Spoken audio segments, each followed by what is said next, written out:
کوئی بتائے کہ ہم نے ایکسپورٹ کیسے بڑھانی ہے؟ بنگلہ دیش آپ کے سامنے یہ ہے، شیخ انڈیا آپ کے صاحب، سامنے یہ ہے، شیخ صاحب سری ابھی لنکا آپ نے فرمایا کہ یہاں کا جو پڑھا لکھا نوجوان ہے وہ سب سے بڑا مسئلہ ہے. شیخ صاحب ماشاءاللہ یہاں پہ ایسے نوجوان ہیں جو اپنے والدین کو کروڑوں روپیہ ہر سال گفٹ کے طور پہ دے رہے ہیں، اربوں روپیہ کماتے ہیں سالوں سال کے اندر. تو یہ تو ہمارا اثاثہ ہیں، یہ تو ہمارے ایسٹ ہیں. شیخ صاحب 2 ہی بندے بھیج سکتے ہیں جو ہیروئن کا کام پاؤڈر کا کرتے ہو، یا پاکستان کے لوگوں کی لوٹی ہوئی دولت جو ہے وہ طریقے سلیقے سے واپس لاتے ہو. اور اس میں اب یہ پھنسے ہوئے ہیں، جے آئی ٹی جو ہے ان کے حلق میں پھنسی ہوئی ہے اور یہ تاثر دینے کی کوشش کر رہے ہیں. تمام بجٹ میں بھی ہوگا. آج تک ابھی میرا ان سے ایک مکالمہ ہوا ہے، 9,000 روپے کی قبر ہے جی. ابھی ایک چینل پر میری ان سے براہ راست بات ہوئی ہے جی. آپ ان سے پوچھیں ایجوکیشن کے لیے کیا رکھا ہے انہوں نے، میڈیسن کے لیے، دوائیوں کے لیے کیا رکھا ہے. 37.5 ارب روپیہ ہائر ایجوکیشن کے ڈسٹروائے کریں. میں کہتا ہوں جی ہائر ایجوکیشن میں تو جو جس برے طریقے سے یہ ناکام ہوئے ہیں، بیسک ایجوکیشن کے لیے کتنے کروڑ بچے جو ہیں وہ سکولوں میں نہیں جا رہے ہیں. کتنے سسٹم میں وہ بچے جو بیچارے یہ کہتے ہیں چائلڈ لیبر میں صبح صبح ویگنوں کے پیچھے لٹکے سواریوں کو بٹھا رہے ہوتے ہیں، کسی ڈینٹر کے پاس، ویلڈر کے پاس، مکینک کے پاس، موچی کے پاس، دھوبی کے پاس، نائی کے پاس، جن کے والدین جو ہے انہی بچوں کی روزگار پہ گزارا کر رہے ہیں. ان کو کوئی فکر نہیں ہے کہ یار ان کا بھی کوئی مستقبل ہے. ان کو صرف اپنے بچوں کی فکر ہے. ان کے منہ سے جو گرتا ہے وہ قوم کھاتی ہے. یہ لوگوں کے بچوں کو ڈانٹتے ہیں اور اپنے بچوں میں بانٹتے ہیں اور پھر بچے یہی ہے ان کو واپس لوٹاتے ہیں. اور دنیا کا کوئی جے آئی ٹی، کوئی نظام وہ بلا لے تو کہتے ہیں ہائے مجھے چھیڑتا ہے، یہ مجھ سے ایسے سوال کرتا ہے، میری بےزتی کرتے ہیں. شیخ صاحب وہ انہوں نے تو اعلان آج کیا کہ آپ لوگ خوش ہو جائیں پاکستانیوں، خوش ہو جاؤ، 2018 میں لوڈ شیڈنگ ختم ہونے جا رہی ہے. سر جی نندی پور انہوں نے بیچ دیا اونے پونے. قائد اعظم سولر بیچنے جا رہے ہیں. ظاہر ہے جی کسی چائنیز کمپنی کو دے دیا انہوں نے. اچھا کوئی پوچھا ہی نہیں، کس قوم کو پوچھنے والے کوئی نہیں ہے. اور قومی اسمبلی کوئی اس ملک میں ہے پوچھنے والا کہ 4 سال میں ایک تحریک التوا نہیں لگی اس اسمبلی میں. کوئی ان سے پوچھنے والا ہے جناب کہ وہ 400 بلین جو ہم پہ آپ نے چڑھا دیا یہ پرائیویٹ پاور پلانٹس کا، اس کا کیا ہوگا؟ جو پہلے 380 دیے تھے اس میں سے 120 روپے غبن ہو گئے قائمہ کمیٹی میں. پبلک ناظرین شیخ رشید احمد صاحب ہمارے ساتھ موجود ہیں، ان سے اس بجٹ کے حوالے سے گفتگو کا سلسلہ آگے جاری رہے گا. یہاں پہ ایک بریک لیتے ہیں، بریک کے بعد حاضر ہوتے ہیں آپ کے پاس.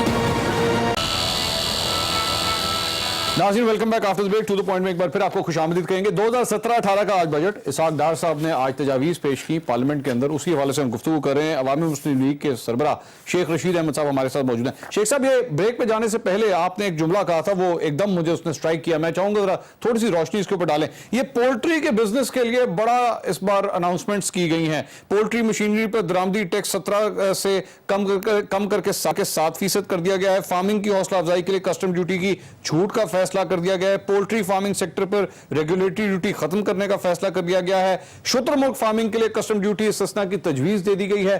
آپ پاکستانی مرغی کھائیں گے، ویجیٹیبل کا اور سبزیوں کا دور ختم ہوا. جناب علی اس ملک میں مناپلی ہے شوگر پہ اور پولٹری پہ اور ملک پہ. ملک میں کچھ اور لوگ بھی ہیں نواز شریف خاندان کی.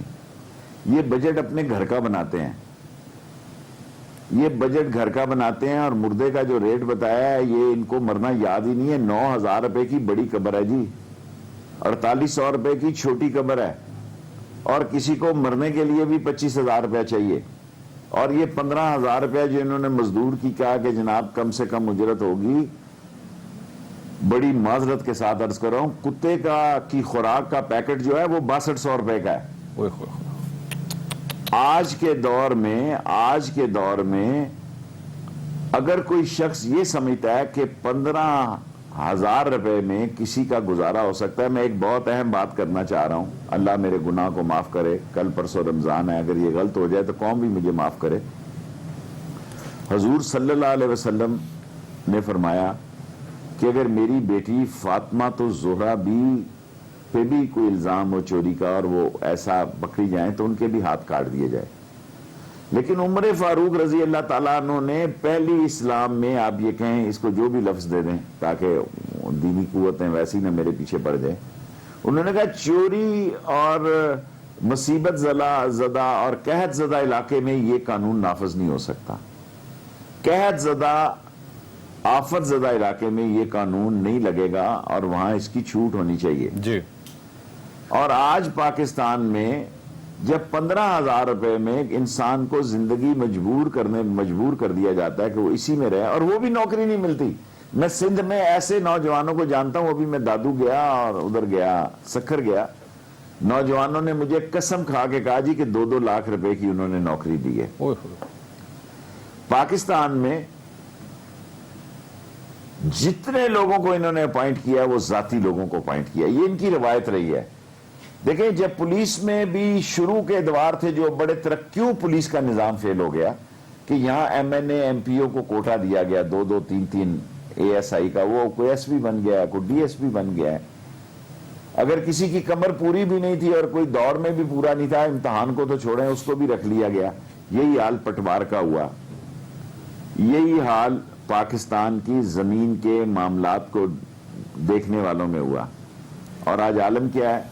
عالم یہ ہے جناب علی کہ انصاف کے حصول کے لیے لوگ جو در بدر دھکے کھا رہے ہیں. میں یہ نہیں کہتا یہ کوئی نئی بات نہیں ہوگی، لوگ گردے بیچ رہے ہیں، لوگ بچوں کو بیچ رہے ہیں. پاکستان میں بہت بڑی تعداد میں اب بچیوں کو بیچا جا رہا ہے. شیخ صاحب باپ نے خودکشی کر لی کہ میری نوکری بیٹے کو دے دو. اللہ آپ کا بھلا کرے. مکان اس کے پاس نہیں ہے، اب اس کو نوکری مل جائے گی. پاکستان میں مجھے اچھا یاد ہے کہ ایک دفعہ بھٹو نے کہا کہ آپ کو اتنی کوریج ملی مفتی محمود صاحب کو. جی. انہوں نے کہا ہاں، میں قومی اسمبلی کا ممبر نہیں تھا، سن رہا تھا وہ.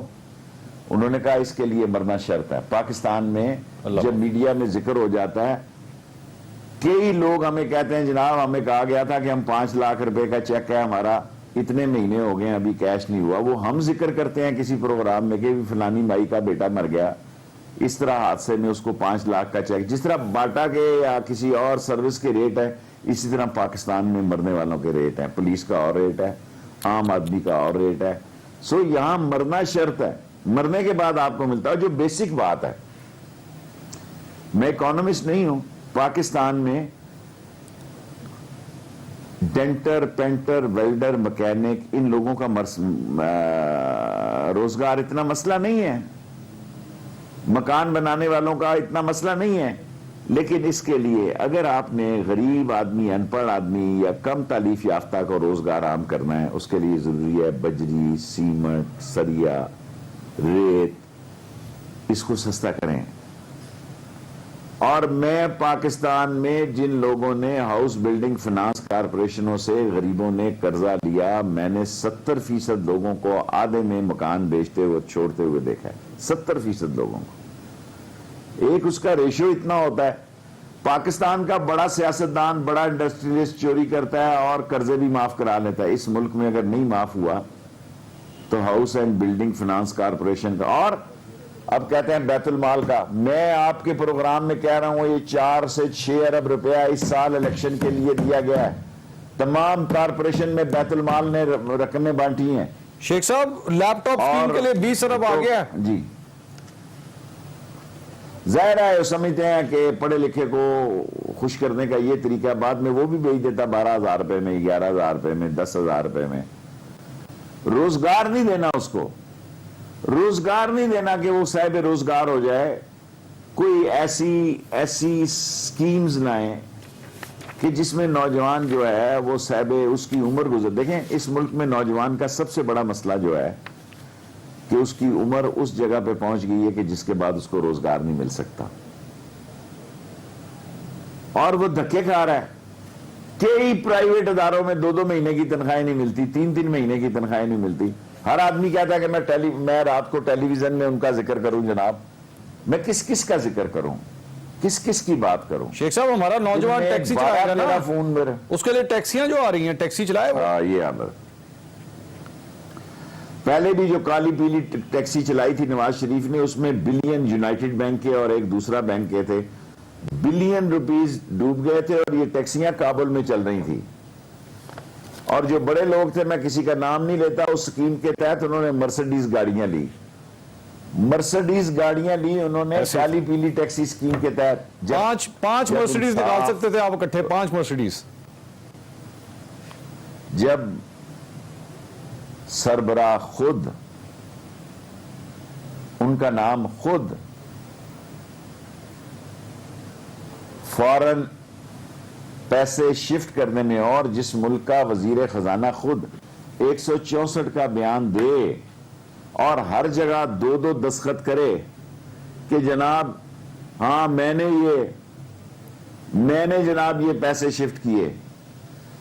اور آپ یقین جانے, اگر کوئی اندھا بھی حدیبیہ پیپر مل کو دیکھے, جس کی بصیرت نہ ہو, اندھا تو نہیں کہنا چاہیے, جو گیا گزرا تھکا ہوا آدمی بھی کہے کہ جناب میں حدیبیہ پیپر مل کے فیصلے, اس کا جج ایک ریفری وہ خود آف شور کمپنی میں اکاؤنٹ لے گیا. 2 ہی چیزیں ہیں, یا اسحاق ڈار کہے کہ میں نے یہ بیان نہیں دیا تب وہ جیل جاتا ہے, اگر وہ کہے کہ میں نے دیا ہے تو پھر پپو جیل جاتا ہے.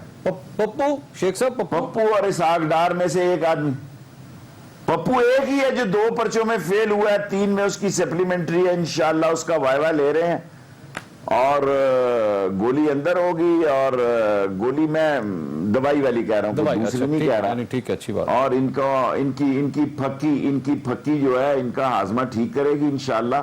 100-125 دن کا کھیل ہے, اور اس میں یہ اپنے انجام کو پہنچیں گے. شیخ صاحب مجھے آج ایک میسج آیا, میں چاہوں گا آپ اس پہ کامنٹ کریں. جیسے اسحاق ڈار صاحب نے اناؤنس کیا نا کہ کم سے کم تنخواہ 15,000 روپے ہونی چاہیے, آپ یقین کریں میرے فون پہ ایک میسج آیا, مجھے کسی نے کہا کہ پاکستان کے اندر قانون آ جانا چاہیے کہ وزیر خزانہ جب بجٹ کی تقریر کر رہا ہونا, اور جو منیمم تنخواہ, جو کم سے کم تنخواہ وہ اناؤنس کرے نا, وہ وزیر خزانہ کو کہیں کہ اتنی تنخواہ میں پہلے 1 مہینہ اپنا گھر چلا کے دکھائے. وہ تو بہت دور کی بات ہے, میں تو کہہ رہا ہوں 2 بچوں کی فیملی کا بجٹ دکھا کے بتائیں. اصل مسئلہ جو ہے وہ بنیادی طور پر جو مسئلہ ہے کہ یہ نودولتی ہیں سارے. یہ نہیں کہ انہوں نے غربت نہیں دیکھی ہوئی, انہوں نے غربت دیکھی ہوئی ہے, یہ غربتوں میں پروان چڑھے ہیں, لیکن یہ کہہ رہے ہیں کہ ہم 1935 سے لگے ہوئے ہیں, اللہ تعالیٰ ان کی غربت دور کر دے. جی جس ملک میں جاؤ وہاں ان کی بلڈنگیں ہیں, دبئی جاؤ ان کے ٹاور ہیں, سعودی عرب جاؤ ان کی فیکٹریاں ہیں, لندن جاؤ ان کے فلیٹ ہیں, ادھر چلے جاؤ کہیں آسٹریلیا کی طرف, وہاں بھی لوگ نئی. میں تو اسپین میں ایک دفعہ گیا, وہاں ٹیکسی ڈرائیور ایسی باتیں کرتے ہیں, کیونکہ اس کا ثبوت نہیں ہے تو کہنے کی مناسب نہیں ہے. مجھے پوری امید ہے, ایک بات جو میں ساری قوم کو کہتا ہوں پہلے دن سے, 200 دنوں سے کہہ رہا ہوں کہ قانون اور نون میں سے ایک کا جنازہ نکلے گا. اب مجھے یقین ہے کہ یہ سیاسی جنازہ نون کا نکلے گا. اگر یہ جھوٹ میں اکڑے اور انہوں نے ضد کی اور پپو نے ضد کی, تو اسے کمرہ, یہ جہاں اس کا دوبارہ امتحان لیا جا رہا ہے 3 کی سپلیمنٹری کا, اس کو اٹھا کے 5 سال کے لیے. شیخ صاحب آپ نے چونکہ ذکر کر ہی دیا تو مجھے سوال کرنے کی اجازت دیجیے گا. انہوں نے تو جے آئی ٹی کے اوپر بھی اعتراضات کر دیا, انہوں نے کہا جے آئی ٹی جو ہے وہ ہمارے ساتھ بہت سخت سلوک کر رہی ہے. مجرم کے کہنے پہ, مجرم نہ صحیح ملزم کے کہنے پہ, اب مجھے پتہ نہیں مجرم کا ڈیفرنس اور ملزم, جس پہ ابھی الزام ہو, جس پہ الزام ہو وہ ملزم, جس پہ الزام ثابت ہو جائے وہ مجرم. ملزم کے کہنے پہ کبھی انویسٹیگیشن نہیں بدلی. ملزم, اور یہ جن 2 آدمیوں کی, آپ یہ سن کے بڑا دلچسپ بات ہے, بڑا اچھا سوال کیا آپ نے. جی, جن 2 آدمیوں کو یہ کہہ رہے ہیں چینج کرے, اس کا چناؤ سپریم کورٹ نے کیا, اور منڈے کو ان کی پیشی ہے. ہاں جی, ایسے ہی منڈے کو ان کے ہیئرنگ ہے. جن 2 آدمیوں پر انہوں نے اعتراض کیا ہے, جو بندے یہ ان کرنا چاہتے تھے, سپریم کورٹ نے کہا کہ یار لسٹ بھیجو. لسٹ میں سے انہوں نے ان 2 آدمیوں کو مناسب اور بہتر سمجھا, کہتے ہیں یہی غلط ہے, یہ فلانے کا رشتہ دار. اگر رشتہ داری کی بات ہو تو عمر اسد اتنا ٹیلنٹڈ آدمی ہے, زبیر کو آپ نے گورنر لگا دیا ہے, اور اس کو گورنری ملی اسد عمر کی وجہ سے ہے کہ وہ پی ٹی آئی میں ہے, اس کی کوئی صلاحیت نہیں ہے. وہ گورنر تو بہت دور کی بات ہے, وہ کونسلر منتخب نہیں ہو سکتا. میں آپ کو سچ کہہ رہا ہوں, کراچی کے کسی حلقے سے, سندھ کے کسی حلقے سے اگر زبیر